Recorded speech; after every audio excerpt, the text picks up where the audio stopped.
Alhamdulillah ga abin nan da ke aman kuɗi yau gani gashi. Yau daga ni sai kat in cika buhu dam da kuɗi.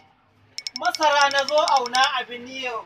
Ka ga yanzu sai dai in auna kuɗi. In cika buhu na dam da kuɗi. Billahi lazi bana ba noman kuɓewa. Bana ba noman rake ni na huta. In cika buhu ɗaya in je in dawo. Kuɗi ku taho. Yawwa yanzu aka ga. Haka daga mutane na yi. Da sun zo suka tarba hannu sai kuɗi ya tabo zum. Zum. Zum. Kuɗi ku taho.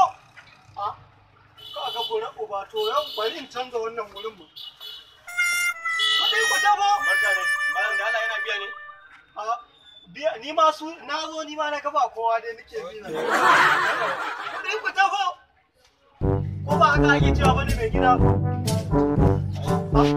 Gida kai daga zuwan ka daga ka abin da kuma ni. Ai abina na sa ni ma bani kai ma ka sa ma.